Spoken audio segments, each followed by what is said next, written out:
सबसे पहले खाने का इंतजाम होता है बच्चों का। खाना बच्चे खाते हैं।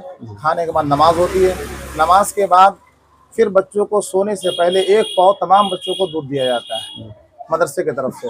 उसके बाद बच्चे दूध पीकर सो जाते हैं। फिर सुबह का निजाम ये होता है कि फजर से पहले हिफ्ज वाले बच्चे। जोहार सिमरिया चैनल में आप सभी का स्वागत है। मैं फिरोज आलम। आप देख सकते हैं पहुंचे हुए टंडवा प्रखंड का रहमत नगर खैरका में, जहां पे एक मदरसा में बड़ा प्रोग्राम किया जाता है जो जलसे के नाम से जाना जाता है। बताया जाता है इस मदरसे में 70 प्लस बच्चों का यहाँ पे दस्तारबंदी किया जाएगा।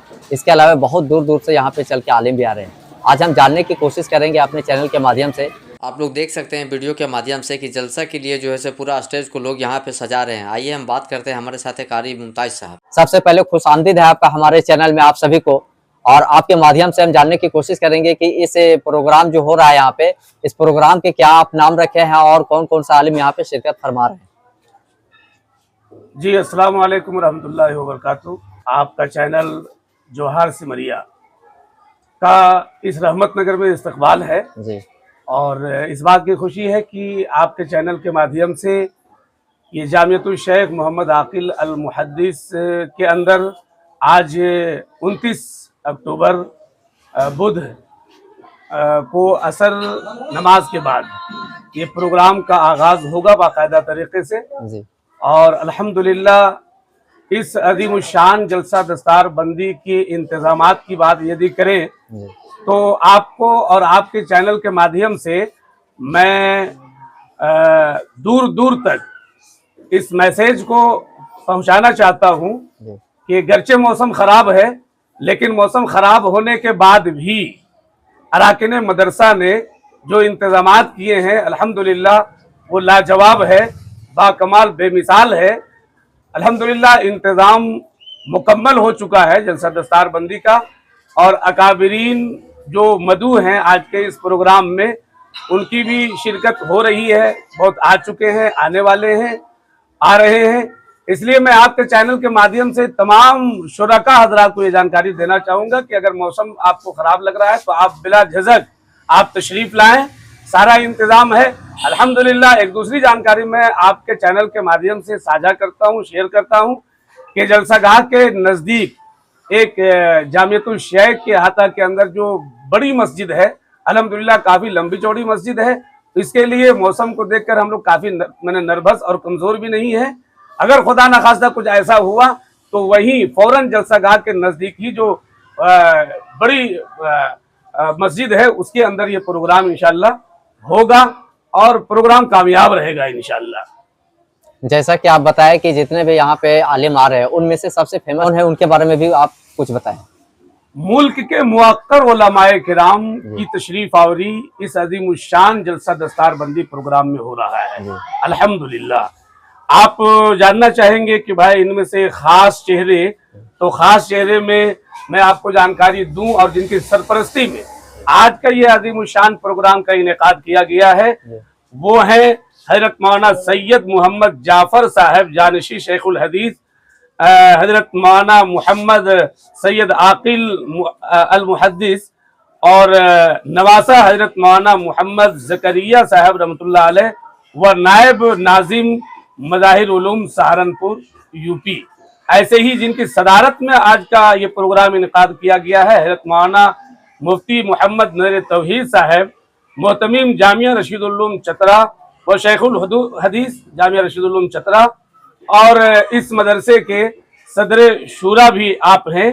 ऐसे ही मेहमान खुसूसी के हैसियत से जो आज के इस प्रोग्राम के बड़ी जीनत की हैसियत से जिनकी शिरकत हो रही है हजरत मौलाना सैयद मोहम्मद अजहर मदनी साहब जानशी व शेखुल इस्लाम हजरत मौलाना सैयद अरशद मदनी साहब दामत बरकातुहुमुल आलिया व सदर इस्लाह मुआशरा जमीयत उलमा हिंद।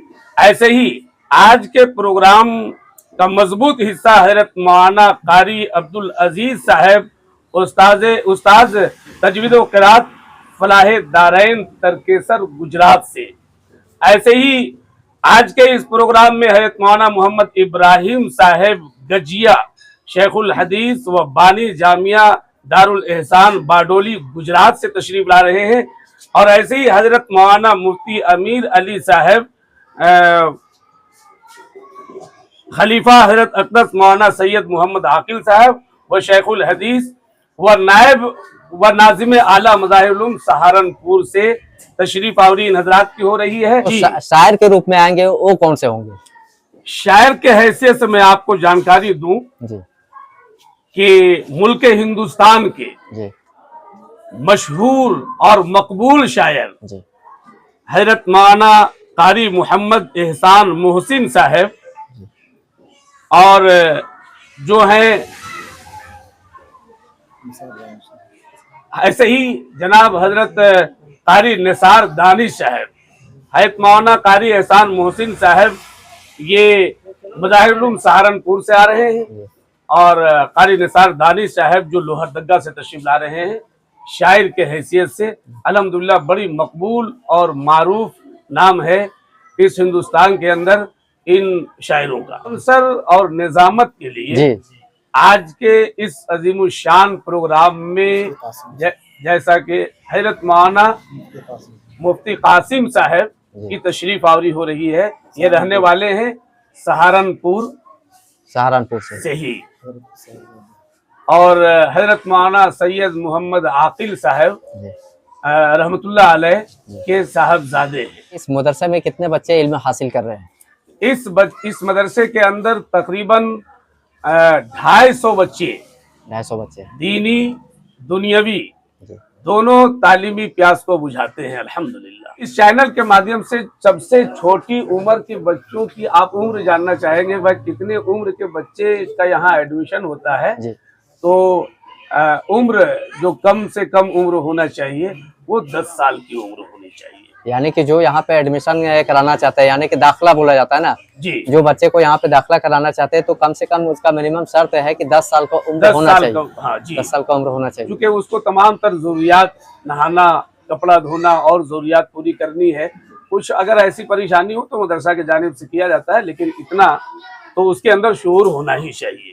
जो लोग चाहते हैं कि अपने बच्चों को अच्छा शिक्षा पाने के लिए हम इस मदरसा में दाखिला कराए, एडमिशन कराए, तो उनके लिए क्या सिस्टम है यहाँ पे?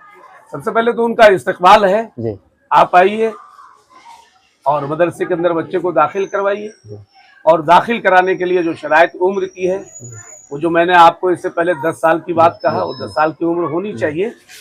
और इस्तकबाल है क्योंकि ये मदरसा हर वर्ग के गार्जियन, चाहे वो गरीब हो अमीर हो, जो भी हालात हो, उनके बच्चों को हम लोग यहाँ इस्तकबाल के लिए, उनको पढ़ाने के लिए, उनकी तरबियत के लिए अराकीन मदरसा, जिम्मेदारान मदरसा हाजिर है।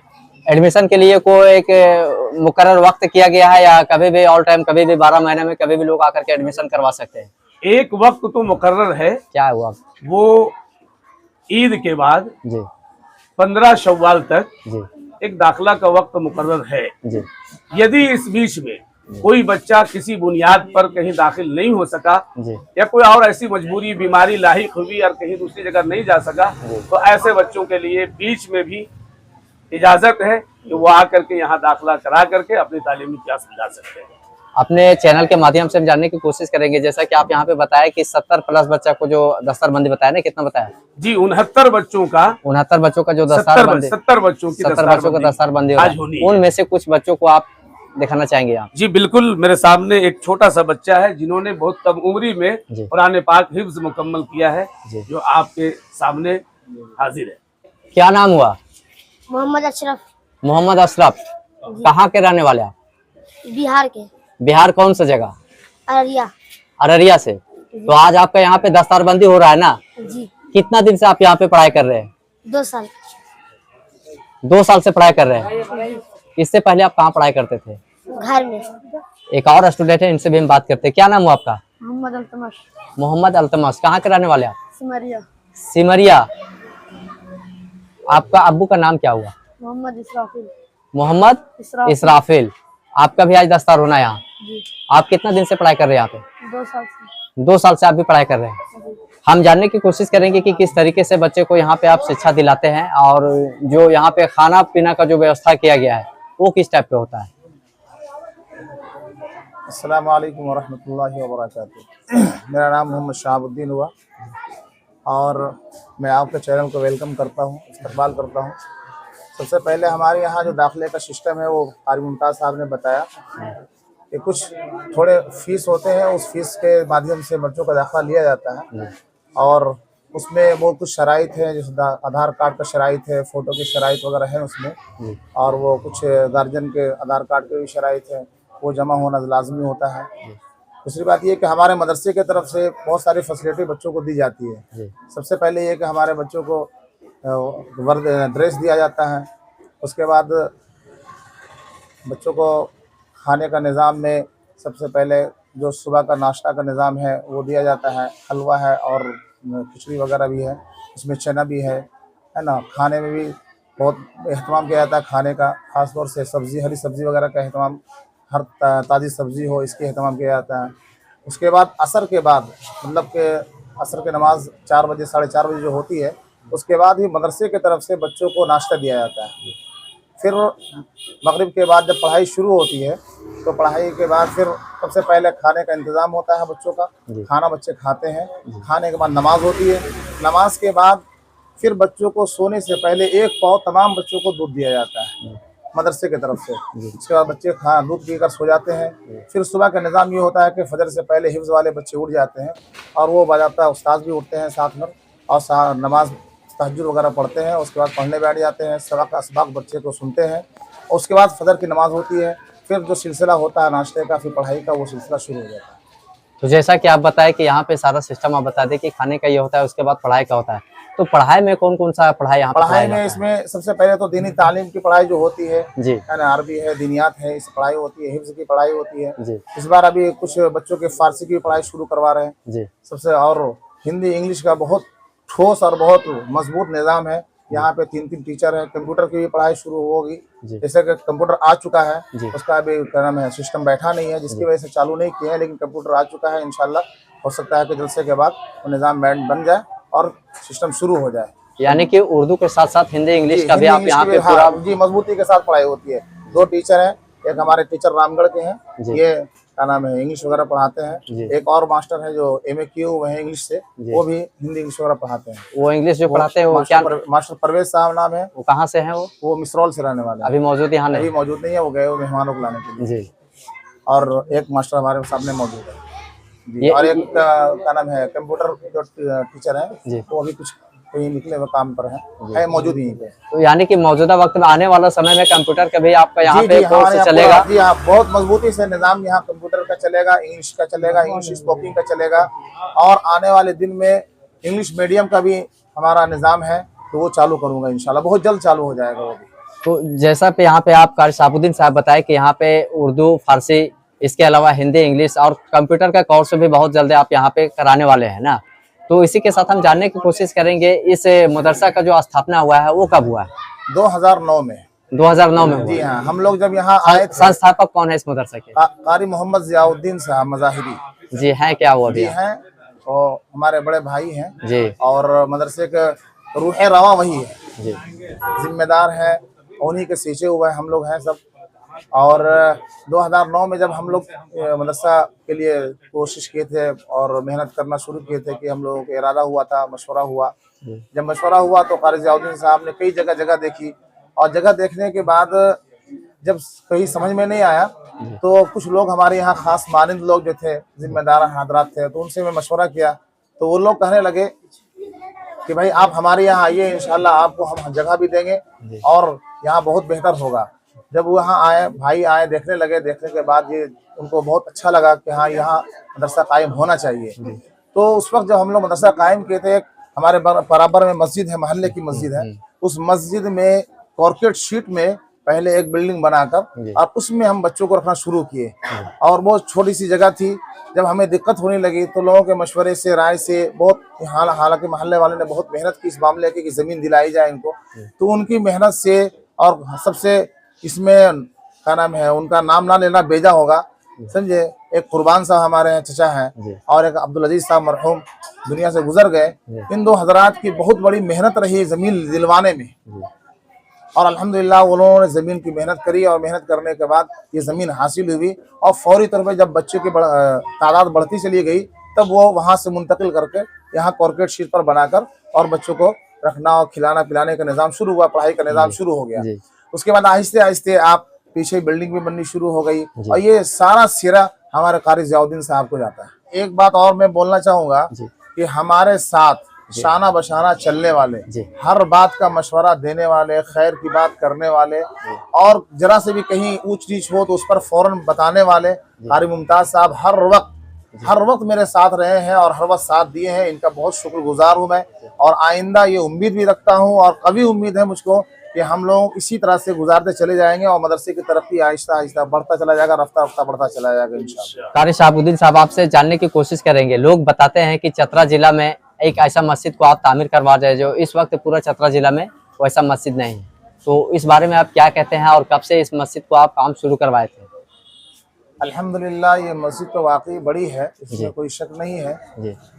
लेकिन इस मस्जिद की तामीर करने और कराने में हमारे ज़िला वासियों को, झारखंड वासियों को, झारखंड के लोगों को और दीगर और स्टेट के लोगों को बहुत बहुत इसमें सहयोग रहा है, बहुत इमदाद रहा है इसमें और काफ़ी वक्त भी लगा। वजह क्या है कि हमारा जो भी काम सिलसिला चलता है, मस्जिद का हो चाहे मदरसे का तामीर का हो, वो सब चंदे से होता है और वो चंदा से होना एक बार ऐसा नहीं होता कि बहुत सारे चंदे आ गए और एक बार इकट्ठे खड़े कर दिए।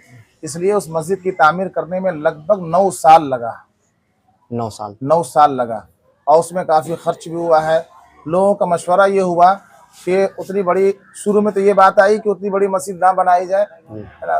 फिर लोगों का ख़ास जो हमारे सरपरस्त हैं, मुफ्ती साहब वगैरह हैं, हमारे बड़े भाई हैं जो मोहतमीम हैं कारी ज़ियाउद्दीन साहब, और हमारे जो मदरसे के रूह रवां हैं जिनके नाम से मदरसा चल रहा है, सैयद मोहम्मद आकिल साहब रहमतुल्लाहि अलैह, उनका मशवरा हुआ कि नहीं, तामीर ऐसी मस्जिद करो जिसमें आने वाले दिन में बच्चे अगर बढ़ जाए तो मस्जिद की जगह कम ना पड़े। तो उसकी वजह से ये बात जब लोगों को समझ में आई तो मस्जिद के लगभग 6200 6200 एरिया में पूरी सिर्फ मस्जिद है, सहन नहीं, सिर्फ मस्जिद का एरिया है। कारी साहब, हम जानने की कोशिश करेंगे कि जो मस्जिद की आप बात की कि इस एरिया का सबसे बड़ा मस्जिद को आप इस वक्त 9 साल से बनवा रहे हैं, तो ये लगभग बन करके कंप्लीट हो चुका है। हम जानने की कोशिश करेंगे इस मस्जिद में कितने लोग एक साथ नमाज को अदा कर पाएंगे? सबसे पहले बात तो ये, इससे पहले इसका जवाब देने से पहले एक बात मैं बता दूं कि इस मस्जिद की तामीर करने में 9 साल लगा और अभी भी मस्जिद अधूरी है जी। सबसे पहली बात तो ये, मस्जिद बहुत अधूरी है जी। और मस्जिद में लगभग अभी भी कम से कम 20 से 25 लाख रुपए का खर्च है उसको मुकम्मल करने में जी। इसलिए पूरे अपने देशवासियों से ये आग्रह और इल्तिमास और इल्तिजा भी करता हूँ कि इस मस्जिद पर तवज्जो डालें और इमदाद भी करें ताकि हमारी मस्जिद मुकम्मल हो जाए जी। दूसरी बात ये है कि एक बार इस मस्जिद में लगभग 1500 लोग नमाज बैक वक्त पढ़ सकते हैं। एक साथ में एक जी बार में यहाँ पे 1500 से प्लस लोग यहाँ पे नमाज को अदा कर पाएंगे जी, अदा कर सकते हैं। यहाँ पे अगर सहन को लिया जाए तो सहन इससे कहीं ज्यादा है, 7000 स्क्वायर फीट में सिर्फ सहन है मस्जिद की।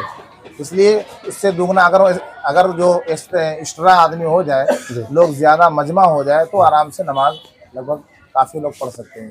यानी कि जितना कि आप बात बता रहे हैं कि जितना में आप बना करके रखे हैं उससे ज्यादा का अभी एक्स्ट्रा पड़ा हुआ है साइड में जी। हाँ, तो मुकम्मल पूरा कर देने के बाद आने वाले वक्त में ऐसा है कि एक साथ में 4000 से प्लस आदमी नमाज अदा कर पाएंगे। बहुत आसानी से जी नमाज पढ़ सकते हैं। और उसमें बहुत सारे अभी काम चीज है, तामीर हो जाएगी, तीसरी की तामीर हो जाएगी तो क्या करना है जी। उसके बाद तो इसलिए वो मस्जिद का जो नक्शा है, जो मस्जिद का जो ओरिजिनल नक्शा ये है जो आप देख रहे हैं, तो वो ओरिजिनल बनकर इस तरह की मस्जिद तैयार होगी इंशाल्लाह।